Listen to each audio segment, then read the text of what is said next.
So I'm offering up this little bonus video because something came up as we were making our way out of the last in-person session that feels important to address, and I hope it's useful for some of you. A couple of you asked me some version of sort of how do we handle it when what the patient wants or values feels in opposition to my own values.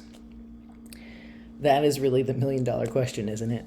We could almost rephrase this question as, why is it so hard to take care of people?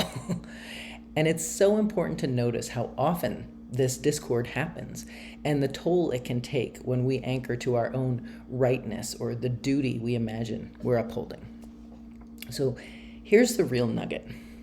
Cultural humility as a framework exists specifically to question and unpack the idea that the clinician's frame, which is usually biomedical, individualist, and outcome focused, is the neutral, correct focus, and that the patient's frame is the cultural deviation from sort of what's good or right.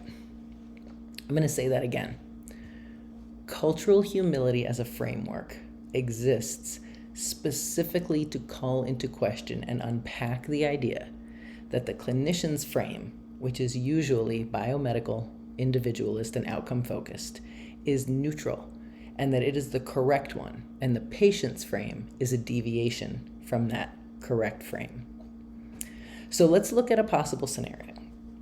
You're working with a patient who's recently been diagnosed with diabetes. They've told you about how they eat, what they eat, and you've learned about what's important. So maybe you say, I hear that family meals are very important to you and that your family bonds over food and that, those foods are often fried or contain a good bit of cheese. Food is so delicious and important and even feels like a kind of love. I really hear that and I feel that. I'm curious if you'd be willing to consider working with me to come up with some options that would allow you to continue to feel that connection and be part of those celebrations while also prioritizing your own health.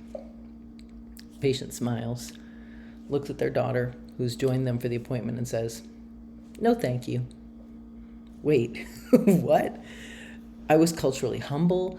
I made it clear that I understand why food is so important to this patient. I saw her, and now she doesn't want my help? What's happening here? The truth is that a variety of things could be happening, and probably are. One thing is that without knowing it, you've already cast your mind to 3 weeks, 3 months, 3 years ahead in this person's life. So many decisions that patients make might seem not so high stakes, but as a care provider, your distress is about how decisions about things like diet, trust in providers, and family involvement ultimately impact how long and how well a person lives. When a patient says, "Nah, I'm not giving up maduros or sweet pork or kulva," your biomedical frame sees increased symptom burden, progressive illness, and worse. A patient says they don't want to untie their gown for an exam. Being modest in this physical exam is not in this moment life or death, but it means I don't get to see all of your body and may miss something really important. So as a provider, that does feel kind of life and death, even if it's not life or death this week or in this moment. This is your brain attached to what you know and what you've been taught to impart. This person in front of you is preventing you from sharing that and doing that. Your felt urgency is legitimate, and it's also exactly the thing that will justify overriding someone if you let that drive the interaction unchecked. There's this other thing called confabulation, where we use our knowledge to explain something, but it happens so fast that we think we're leading with the knowledge, when in fact we're using the knowledge to justify something we believe is right, a value we hold. This is when we start with this very culturally humble approach like the one above. I understand why you love food, etc., etc. You meet the patient's no then with a trumped up science that says something like, look, the science is clear, the specific type of starch in corn tortillas undergoes blah, blah, blah, blah. This is thickening your blood right after you're eating, which is forcing your pancreas to work twice as hard. Western grains like brown rice have a different molecular structure, da, da, da, da, da. This is a huge stretch, but you're desperate, right? Meanwhile, you're missing that you have likely subconsciously Demonized cultural staples, assuming traditional foods are sort of inherently toxic or unhealthy.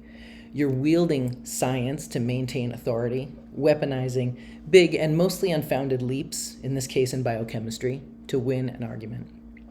And you're ignoring the patient's reality when just moments ago you were right there with them. Oh, but it started out so well. It's very common and very easy to think of cultural humility as a tool to get patients to do what we want. We're not inviting them to tell us more so we can weaponize their perspective.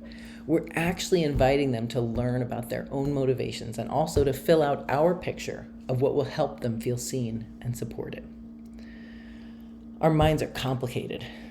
Once again, this doesn't make you a bad person. It makes you a person. It means that you're working from a pattern, one that's mixed up with your own personal values, biomedical pressure, momentum, and real concern for a fellow human. But it means you're not fully seeing the person in front of you. And this can shift throughout an exchange. 1 minute, you're right there, connected, trusting, and trusted, and then bam, you push, you try to convince. Your panic about what's coming makes you talk over the person, and this trust you've built when you were being present just a moment before is ruined. The good news is that no matter what complicated pattern or set of mechanisms are at work here, the discipline is the same. Pause before the pivot. Not pause and check if your reasoning is sound, because to you, your reasoning will almost always be sound or feel sound. So how can you let your ideas and clinical knowledge matter without them deciding for the patient? This is the question. How can I let my ideas and clinical knowledge matter without them deciding for the patient? So some possible pauses or mantras, if you like. Am I convincing or am I caring? Am I jumping ahead to what may happen for this patient in 3 weeks, 3 months, 3 years? And going back to our previous trick, what rule of mine is this person breaking?